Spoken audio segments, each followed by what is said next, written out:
Okay,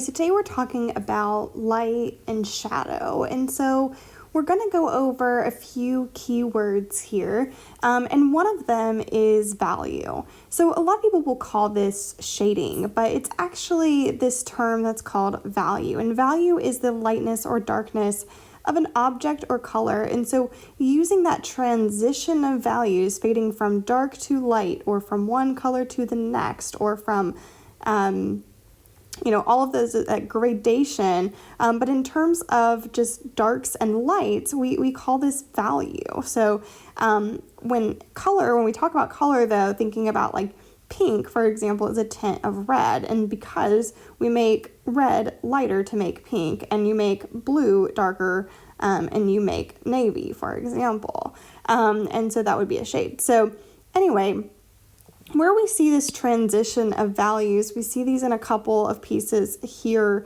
These are some cubist pieces.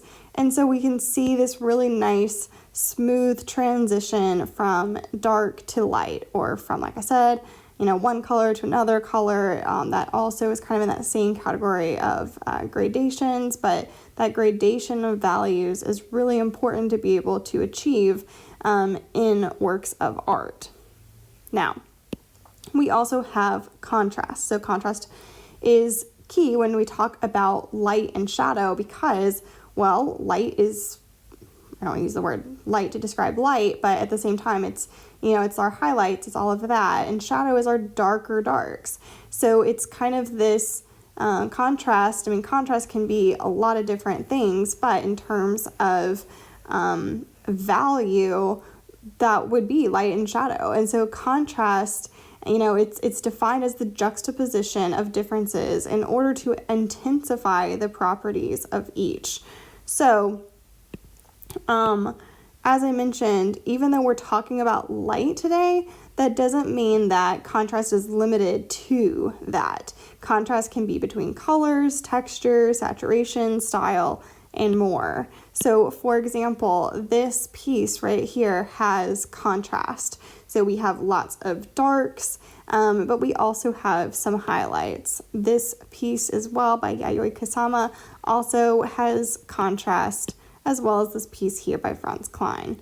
So contrast is something that can be used in a variety of ways, but today we're focusing in on contrast in terms of light and shadow. So we can't bring that up without addressing this concept in art called chiaroscuro. And chiaroscuro is the use of strong contrast between light and dark. So usually bold contrasts that affect a whole composition. And so the thing that's really cool about chiaroscuro is it creates a lot of drama in a piece. It makes it really dramatic. Think about if you were to go to a play and you're looking at the stage and there's a spotlight on one character and the rest of the lighting is all dark.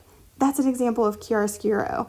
And so we see that in a lot of different works throughout art history. Here's an example of one, so a couple more here. And so what these artists are doing is they're really emphasizing the darkest darks and the lightest lights. And so it's kind of, a lot of these pieces are a little bit heavy on the darker side, and then there's smaller amounts of highlights. It doesn't necessarily have to be that way, but it is this really dramatic emphasis on lights and darks.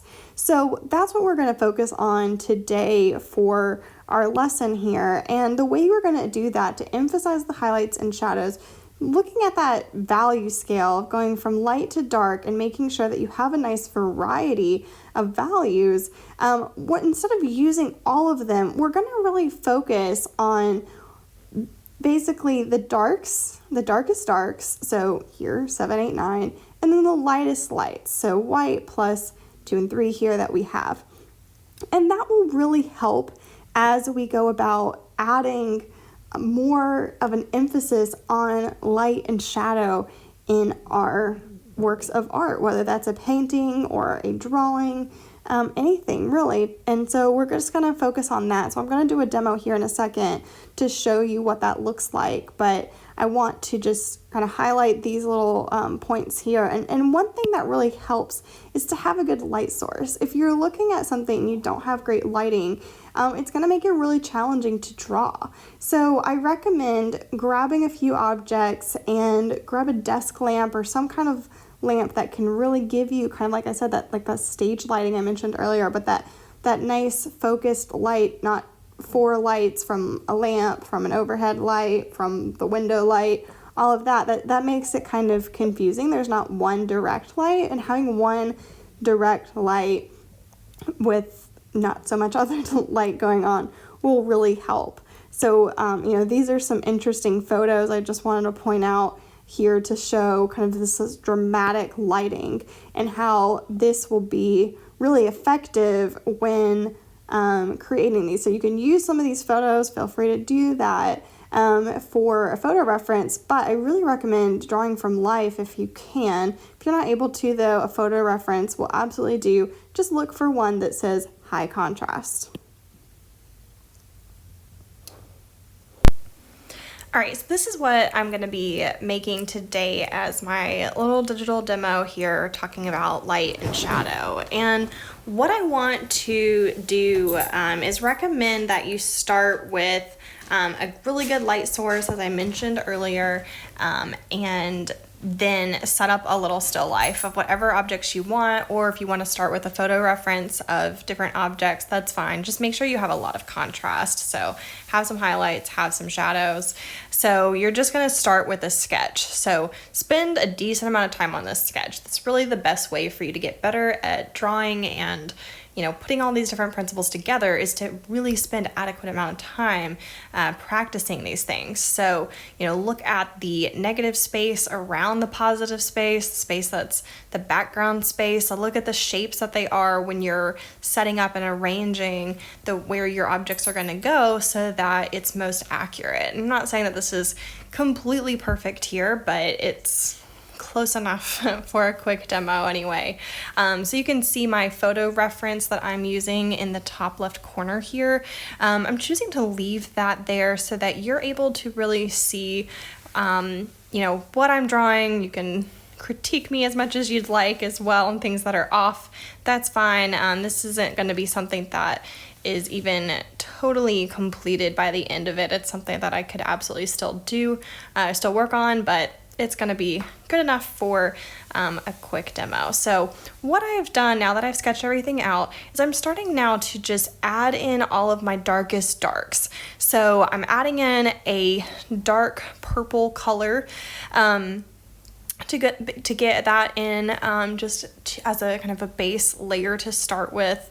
I'm also putting that in for the background. A lot of times, especially if you're working on white paper, it's really hard to emphasize those white highlights if you don't address the background, because most likely, unless the background is white, it's probably not, and there is some kind of tone or value, to what you're drawing in the background. And so it's important to make those highlights stand out, you have to address the background. So I encourage you to do that. It might be easier depending on what medium you're using to do the background first before layering in any other values, but I do recommend, getting something back there at some point, whether it's at the start or the final touch.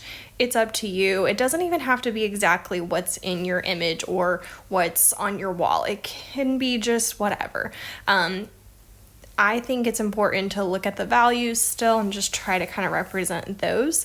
It helps you understand the relationship between the different objects, between the objects in the background, and just there's values that you associate with each of them. So you can see after I've built in that background, I'm starting back in, adding in some other values and colors into the other objects. So I'm going in with some midtones, though again, they're not that many. So there's not that many very mid-range tones here. We're seeing a lot of pretty dark darks and then pretty light lights. So that's what I want you to focus on, is how can you make it a little bit more dramatic than it really is in real life. So I'm just going to go through this one more time just so that you're able to really see the breakdown of this process and what that looks like. So, I'm adding in these extra values here, these dark values, and this is going to just go ahead and establish my dark darks. Now, I'm going to end up needing to go a little darker because this ended up, by the time these colors kind of blended, it ended up not quite being dark enough. So that's what I'm adding in now with this almost a black. It's not quite all the way black, but it's basically black. Now, if you're using watercolors, getting those dark darks can be kind of challenging, I will say. Getting the lights, it feels sometimes like it can be challenging, but it's actually probably easiest in some ways with watercolors, because with watercolor, you're actually just leaving the white of the paper alone. You're not putting color on top, and that's how you're going to leave those highlights.